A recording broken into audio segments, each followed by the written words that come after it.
Student, कैसे हैं आप? आई होप कि आप ठीक होंगे। I am Khadim Hussain and welcome to Shaheen math academy. आज का जो हमारा टॉपिक है वो है फंक्शन एंड इट्स टाइप्स। अगर आपको फंक्शन के बारे में कुछ नहीं पता या फिर फंक्शन का जो कॉन्सेप्ट है वो आपको कभी भी क्लियर नहीं हुआ तो ये लेक्चर स्पेशली आपके लिए है। अगर आप फंक्शन का जो कॉन्सेप्ट है उसको क्लियर करना चाहते हैं तो इस लेक्चर को बगैर स्किप किए कंप्लीट देखिएगा। इसमें मैंने बहुत ही इजी वे से फंक्शन का जो कॉन्सेप्ट है उसको क्लियर कराने की कोशिश की है, तो आई एम श्योर कि आपको फंक्शन का जो कॉन्सेप्ट है वो कभी भी नहीं भूलने वाला। सो लेक्चर स्टार्ट करने से पहले मेरी आपसे एक हम्बल सी गुजारिश है कि लेक्चर को आप लाइक एंड शेयर कर दें और शाहीन मैथ अकेडमी को सब्सक्राइब कर दें और बेल आइकन को ज़रूर प्रेस कर दें। So let's start the lecture. Function is relation between input and output। Function हमारे पास एक ताल्लुक है, एक रिलेशन है इनपुट और आउटपुट के दरमियान। इनपुट क्या है? इनपुट वो चीज़ है जो हम देते हैं और आउटपुट वो चीज़ है जो हम इनपुट के बदले में लेते हैं या रिसीव करते हैं। तो इनपुट जो हम चीज़ देते हैं और आउटपुट जो हम चीज़ वसूल करते हैं या रिसीव करते हैं, इन दोनों के दरमियान जो ताल्लुक है, जो रिश्ता है, उसको हम फंक्शन बोलते हैं। तो इस बात को हम समझने के लिए एक सादा सी मिसाल लेते हैं। जब हम कंप्यूटर या लैपटॉप के कीबोर्ड के ऊपर कुछ कीज़ प्रेस करते हैं तो उसके बाद जो है कंप्यूटर कुछ प्रोसेस करता है और प्रोसेस के बाद स्क्रीन के ऊपर हमने कीज़ पुट की, प्रोसेस हुआ और प्रोसेस के बाद हमें स्क्रीन के ऊपर वही कुछ नज़र आता है जिसके रिलेटेड हमने कीज़ पुट की होती हैं। इस सारे प्रोसेस में क्या हुआ कि हमने कीबोर्ड के ऊपर कुछ कीज़ प्रेस की और उसके बाद जो है वो कुछ टाइम के लिए प्रोसेस हुआ और प्रोसेस के बाद जो है वो स्क्रीन के ऊपर हमें वही कुछ नज़र आया जिसके रिलेटेड हमने कीज़ पुट की थी। ये इनपुट और आउटपुट समझने के लिए ये हमारे पास बहुत ही आम सी मिसाल है। तो ये जो कीज़ हमने पुट की थी ये हमारे पास इनपुट थी और स्क्रीन के ऊपर जो कुछ हमें नज़र आया हमारे इनपुट के बदले में वो हमारे पास क्या है? वो हमारे पास आउटपुट है। तो ये जो प्रोसेस हुआ कुछ टाइम के लिए इसको हम f कहेंगे और ये हमारे पास क्या है? ये हमारा फंक्शन है जो कि आउटपुट और इनपुट के दरमियान एक ताल्लुक है। तो इनपुट और आउटपुट के दरमियान जो ताल्लुक है, जो रिश्ता है, जो रिलेशन है, उसको हम फंक्शन बोलते हैं। सो अब हम फंक्शन की डेफिनेशन करते हैं। Let a and b be two non-empty sets, then mapping from a to b will be a function when every element of set A has a unique image in set B। A और B जो हैं वो दो हमारे पास non empty sets हैं। A से B तक जो मैपिंग है वो हमारे पास फंक्शन कहलाएगी। तब फंक्शन कहलाएगी जब A का हर element, every element of A के हर एलिमेंट का जो है एक यूनिक इमेज एग्जिस्ट करेगा सेट B के अंदर। अगर तो ऐसा हो गया कि सेट A के हर एलिमेंट का एक यूनिक इमेज जो है वो सेट B में एग्जिस्ट करेगा, अगर ऐसा होगा तो हम कहेंगे कि ये जो मैपिंग है A टू B वो हमारे पास क्या है? वो हमारे पास एक फंक्शन कहलाएगी। तो मिसाल के तौर पर सेट A है 1 2 3, सेट B है हमारे पास A B एंड C। 1 जो है वो A के ऊपर मैप कर रहा है, 2 जो है वो C के साथ मैप कर रहा है और 3 जो है वो B के साथ मैप कर रहा है।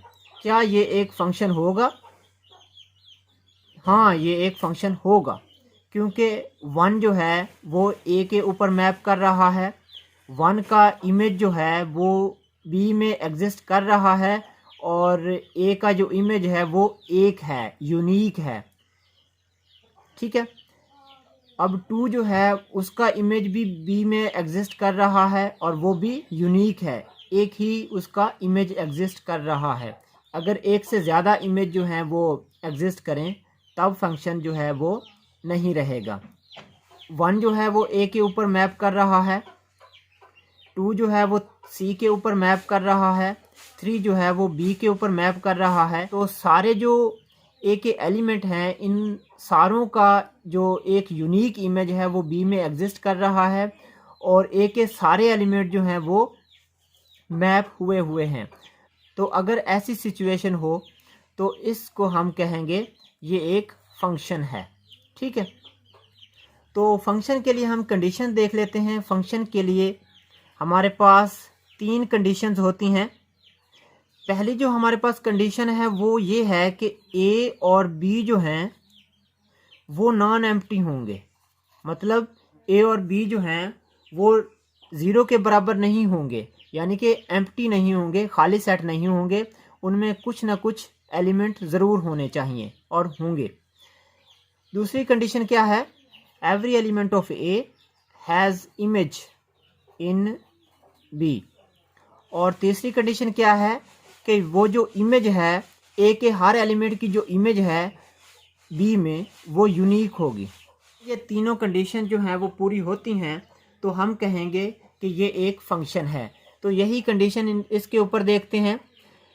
1 जो है उसकी इमेज है, 2 की भी इमेज है, 3 की भी इमेज है, और सारों की इमेज जो है वो यूनिक है, इमेज यूनिक है, और ए का कोई भी एलिमेंट खाली नहीं पड़ा, सारों की इमेज है और सारों की इमेज यूनिक है। तो ये जो है ये हमारे पास मैपिंग जो है वो फंक्शन कहलाएगी। हम कुछ और एग्जांपल्स देखते हैं।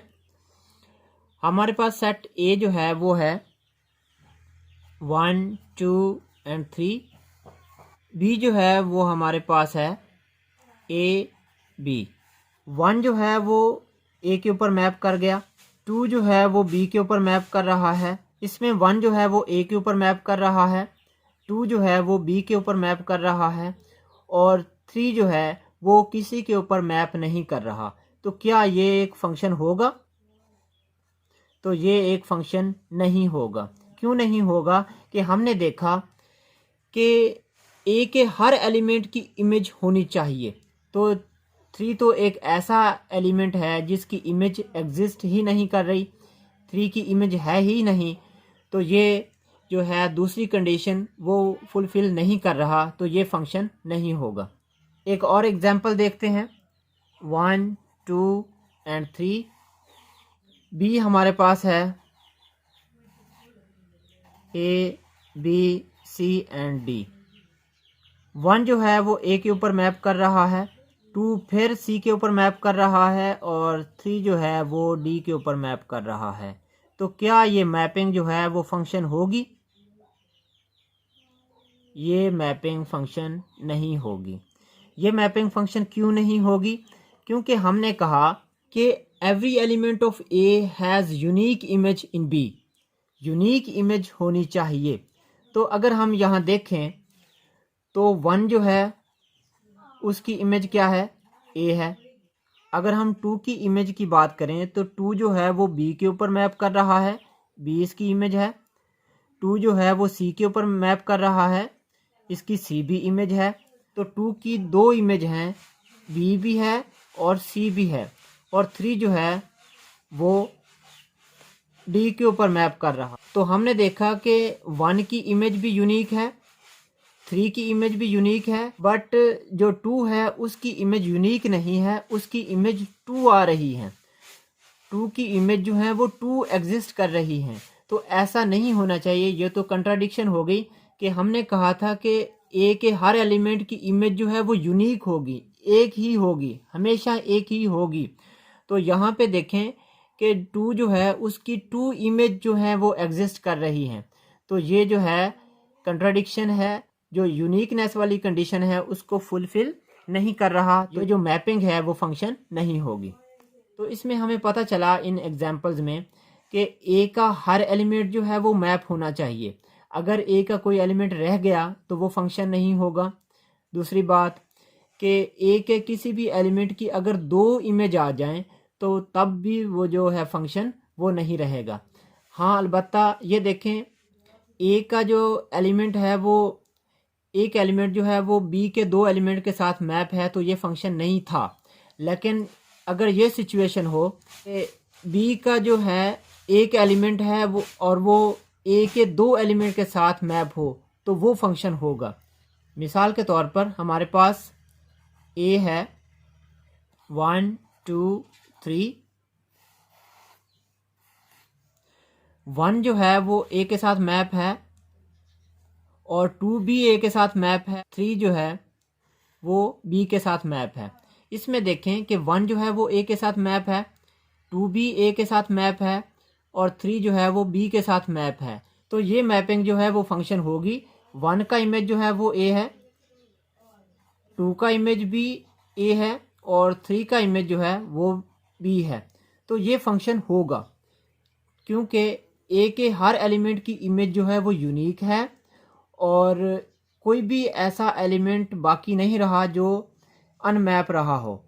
ठीक है, तो सारे एलिमेंट जो हैं ए के वो सारे मैप हैं बी में और उनकी जो इमेज है वो सारों की यूनिक है। तो ये फंक्शन होगा।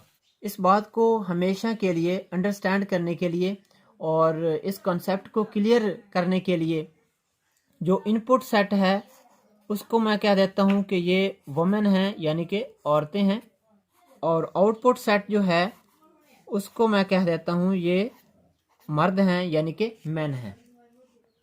सेट ए है औरतों का सेट और सेट बी जो है वो मर्दों का सेट है। तो हम कहते हैं इसमें हैं 1 2 3 और इसमें हैं ए बी एंड सी। 1 जो है वो ए के साथ मैप कर रहा है, 2 जो है वो बी के साथ मैप कर रहा है और 3 जो है वो भी बी के साथ मैप कर रहा है। का जो इमेज है वो ए है, 2 का इमेज जो है वो बी है, 3 का इमेज जो है वो भी बी है और ए का कोई भी एलिमेंट जो है वो खाली नहीं है। ए जो सेट है उसको मैंने औरतें कहा और बी जो है सेट है उसको मैंने मर्द कहा। क्यों कहा कि इससे आपको जो है ये मैपिंग है वो बहुत ही अच्छे तरीके से क्लियर हो जाएगी। ये औरतें हैं तो औरतें जो हैं एट अ टाइम एक औरत जो है वो एक मर्द के साथ शादी कर सकती है। ठीक है, तो एक औरत एक मर्द से शादी कर सकती है एट अ टाइम। ठीक है, एक औरत एक मर्द से एट अ टाइम शादी कर सकती है, एक औरत एक मर्द से एट अ टाइम शादी कर सकती है। तो ये सिचुएशन जो है ये रॉन्ग हो जाएगी। क्यों रॉन्ग हो जाएगी कि एट अ टाइम एक औरत जो है वो एक ही मर्द से शादी कर सकती है। ये औरत है और ये एट अ टाइम 2 मर्दों से शादी नहीं कर सकती, ये रॉन्ग है। तो एक औरत एक मर्द से शादी कर सकती है एट अ टाइम और एट अ टाइम एक औरत 2 मर्दों से शादी नहीं कर सकती। ठीक हो गया।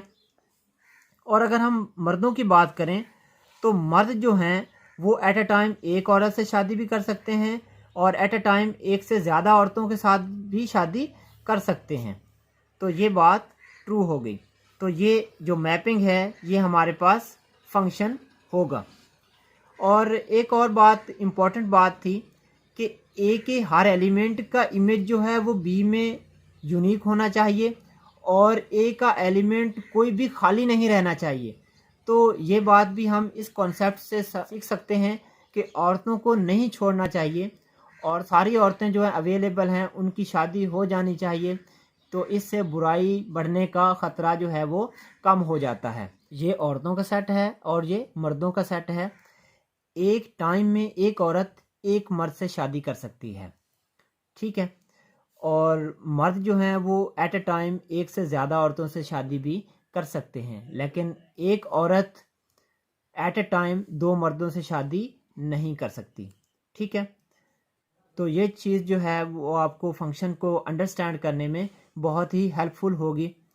सो अब हम फंक्शन की डोमेन और रेंज के बारे में बात करते हैं। फंक्शन की जो डोमेन होती है ये वो चीज़ें होती हैं जो हम देते हैं। हम देते क्या हैं? इनपुट। और रेंज वो चीज़ होती है जो हम रिसीव करते हैं। हम रिसीव क्या करते हैं? आउटपुट। इनका डोमेन सेट जो है उसमें वो सारे एलिमेंट आएंगे जो हम इनपुट में दे रहे हैं।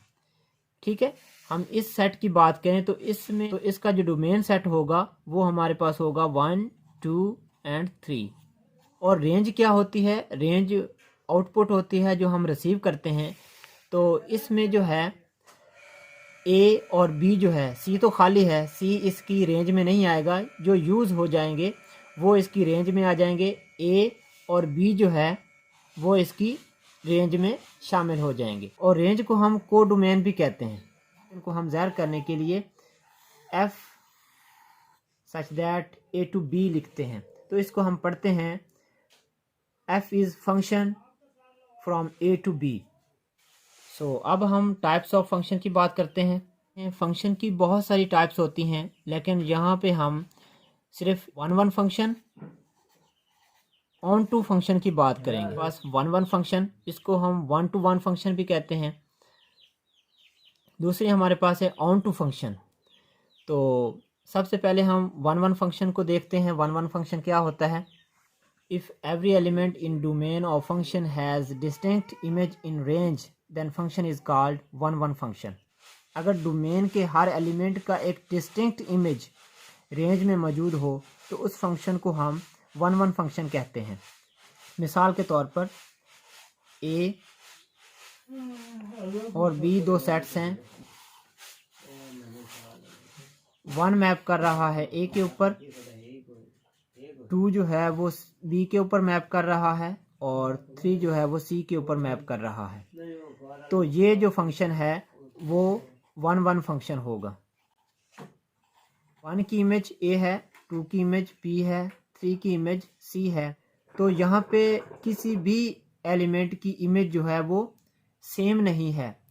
तो हर एलिमेंट की एक मुख्तलिफ इमेज है, मुख्तलिफ यानी कि डिस्टिंक्ट इमेज है। तो अगर ए के हर एलिमेंट की इमेज जो है वो डिस्टिंक्ट इमेज एग्जिस्ट करे बी में, तो उस फंक्शन को हम वन फंक्शन कहते हैं। तो ये इस तरह से भी हो सकता है 1, 2, 3। 1 जो है वो ए के साथ मैप करेगा, 2 जो है वो सी के साथ मैप करे, और 3 जो है वो बी के साथ मैप करे। तो ये भी वन फंक्शन होगा। और वन फंक्शन को हम इंजेक्टिव फंक्शन भी कहते हैं। तो अब हम बात करते हैं ऑन टू फंक्शन की। If every element in range has at least 1 pre image in domain then function is called onto function. Onto function में जो है वो रेंज के ऊपर कंडीशन है कि रेंज का हर एलिमेंट जो है उसकी एटलीस्ट 1 प्री इमेज डोमेन में एग्जिस्ट करनी चाहिए। इसका मतलब ये है कि ऑन टू फंक्शन वो होगा जिसमें हमारे पास जो बी है, बी जो सेट है उसका हर एलिमेंट जो है उसकी कम से कम एक प्री इमेज जो है वो ए में मौजूद होनी चाहिए। मिसाल के तौर पर 1, 2, 3 का मतलब ये है कि बी के जो एलिमेंट हैं उनकी कम से कम एक प्री इमेज जो है वो ए में एग्जिस्ट करनी चाहिए, कम से कम एक। तो ये वन भी हो गया। ऑन टू में बी के ऊपर कंडीशन है कि बी का कोई भी एलिमेंट जो है वो खाली नहीं रहना चाहिए। बी के हर एलिमेंट की एक प्री इमेज ए में एग्जिस्ट करनी चाहिए। अगर इस तरह की सिचुएशन हो, ए की प्री इमेज 1 है, बी की प्री इमेज 2 है, सी की प्री इमेज जो है वो 3 है, ये फंक्शन तो है, ऑन टू फंक्शन नहीं है। ये ऑन टू फंक्शन क्यों नहीं है? क्योंकि ऑन टू में ये कंडीशन है कि बी के हर एलिमेंट की एक प्री इमेज ए में एग्जिस्ट करनी चाहिए। तो ए की प्री इमेज है, बी की भी है, सी की भी है, लेकिन डी एक ऐसा एलिमेंट है जिसकी कोई भी प्री इमेज ए में एग्जिस्ट नहीं कर रही। तो ये ऑन टू फंक्शन नहीं होगा, लेकिन ये फंक्शन होगा। इस लेक्चर में हमने फंक्शन की डेफिनेशन को क्लियर करने की कोशिश की। उसके बाद हमने फंक्शन की टाइप्स, वन वन फंक्शन और ऑन टू फंक्शन को डिस्कस किया। अगर इसमें कोई चीज़ पूछने वाली रह गई हो और ऐसी कोई चीज़ जिसकी समझ ना आई हो तो आप कमेंट बॉक्स के ज़रिए पूछ सकते हैं। तो नेक्स्ट लेक्चर तक इजाज़त दीजिए। खुदा हाफिज़।